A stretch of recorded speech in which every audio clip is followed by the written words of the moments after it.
Welcome back. So today we're going to do a fun one. We're going to do steakhouse-style pork bites. Kind of reminds me of like what a steak would taste like. So I'm curious how this would turn out. I found it on the internet deep down. So I don't even know where I found it from. But the price of this meal is going to be for whatever you can get your pork chop for, or pork loin, or pork, whatever you're going to use. You can use bone in, bone out, because if the bone's in, you just cut it out. So it's very, very simple. So without further ado, let's get it. Let's go. Let's heat up those pots. Come on. All right, here we go. I'm going to have baked potatoes and Brussels sprouts with ours. I'm going to roast the Brussels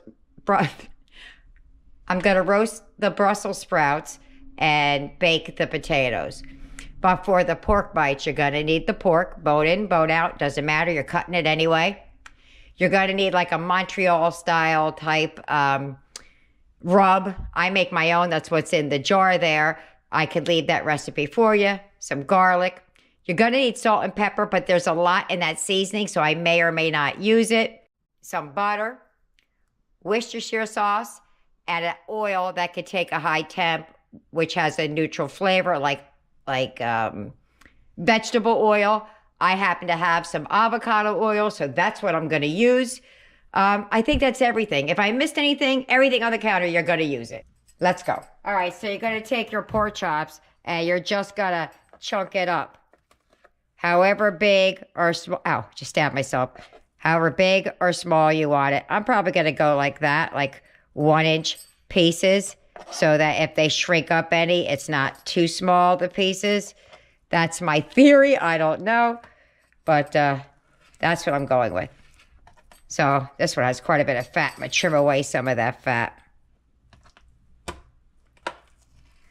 But that's what I'm going to do. The thinner steaks, I'm going to make a little bit bigger. And these are chunks.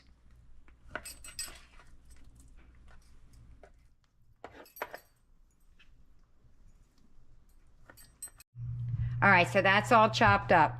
I'm just going to slide it back for just a minute. I did chop up a couple of cloves of garlic.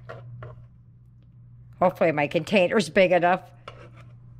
I'm good for not having enough room in my vessel.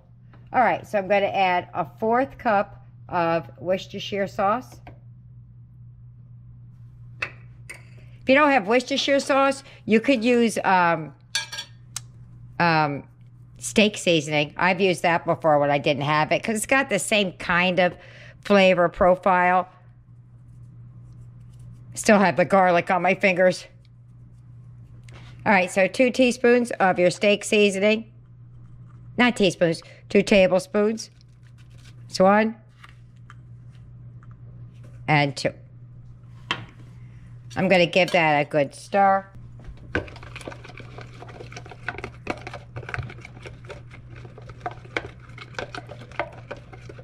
And we're going to put the steak bites in here and then mush it around. That's what I was saying. I hope I have a big enough container here. I think I do, but we'll see. I'm just going to grab it with my bare hands because I've already cut it with my bare hands.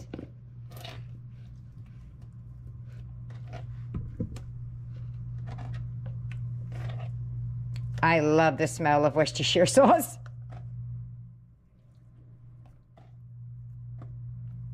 Ergo, I like steak sauce too. So I'm going to give this a good old shakeroo in there, and I'm going to put that in the refrigerator. I got about 2 hours before I have to actually start cooking dinner, so I'm just going to let it marinate in the refrigerator all that time. Okay, so that's what we're starting with. Cleared off my counter a little bit. Got to put that lid on there and just give it a good old shakeroo and put it in the refrigerator for a couple of hours. I'm going to give it a better shake, but you got the idea. All right, so I'm going to make some baked potatoes. What I do differently is that I don't poke any holes in the potato yet. Now I washed and scrubbed these things. They're dry now because I just set them in the strainer, let them dry off. I put a little, oops, too much. Yikes. I put a little bit of oil on them first. And then I take my fork and poke it.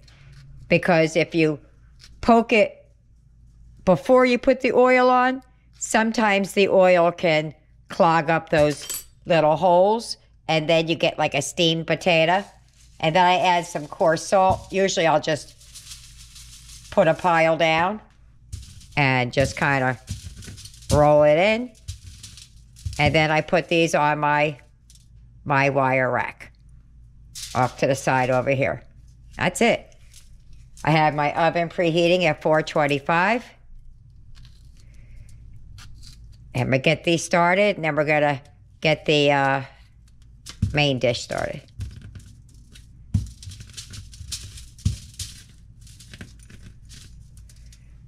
Those are ready to go in the oven. All right, so I was rummaging around in my refrigerator. How can you have steak bites and no biscuits? I found these in the back. And even though they say buttermilk, they're still good for Eric. So we're gonna throw those into the mix here. Ooh, hate when that happens. Scared me. So I'm gonna throw these in there, let them cook up, and we'll be good. And in they go. All right, so I'm gonna put a little bit of oil down. This is one of the ways I make Brussels sprouts. Just a little bit of oil. That's the avocado. It's out. I'm using it. A little bit of garlic powder. Well, it is a little bit. I'm empty. I have to get more. Some onion powder. I'll get some more garlic garlic in a second. I'm not going to use regular salt. I'm going to use some seasoned salt. That's got some extra little thingies in there. And then I'm going to add some of this lemon pepper. Oh, hold on a second. Shake it up a second. All right, I'm going to use my big jug. Put some garlic down.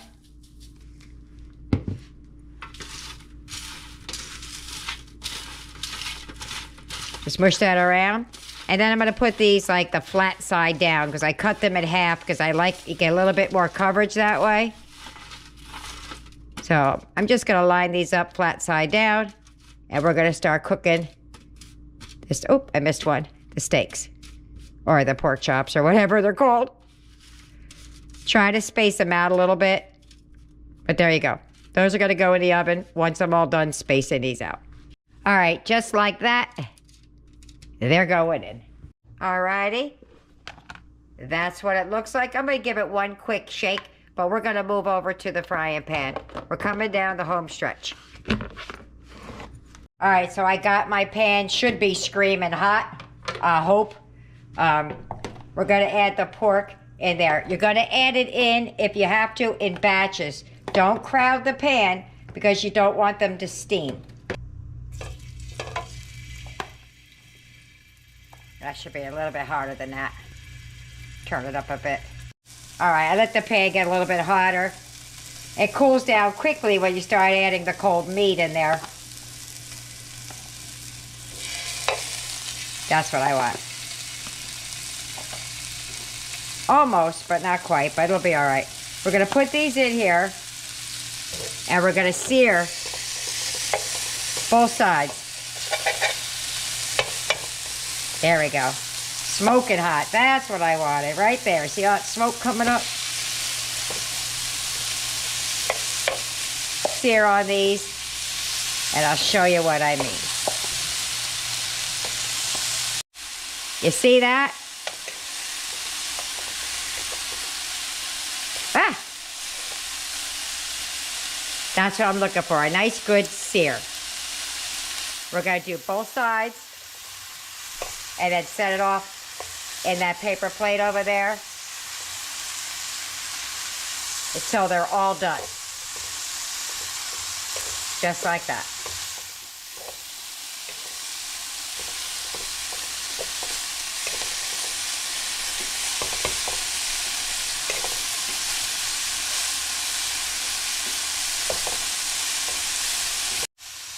That's coming out. Next batch is going in. All right, so I'm just going to give these a little toss and put it back in the oven, and we'll be eating. I almost forgot my biscuits. I'm just this side of burning them, but I'm going to brush a little butter on top. Nobody will know. All right, so I'm turning my heat down to medium because these are done. We're going to add all the pork chops and the juices back in. So I did 2 to 3 minutes on each side. And now we're going to give them the butter bath. Or, in our case, not butter bath. But Eric's already down here saying, where's the food, Jima? So we're getting there. Now, if you have rosemary or thyme, you could add that now. I don't have it. I have some, like, powdered rosemary, but I don't have any of the real deal. So as this melts, we're going to tip our pan, and we're going to start, like, getting it on the meat so it gets nice and glossy. Now, when this is done, you could make a gravy with the pan drippings and everything. I don't want to. I think I'm just going to give it some steak sauce and call it done. But that's what we're doing.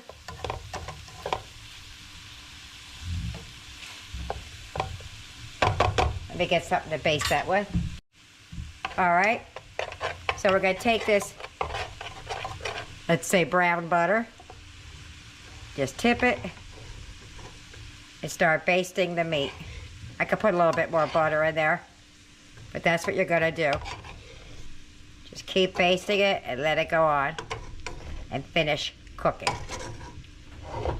So I'm going to add a little bit more butter so I don't have to tip it that far. I tipped it like that so you guys could see it, but really I'm just going to kind of spoon it on. But that's what we're going to do until it's done. And then we're going to let it rest for just a few minutes. I just have to stop and show you guys. This is looking so good.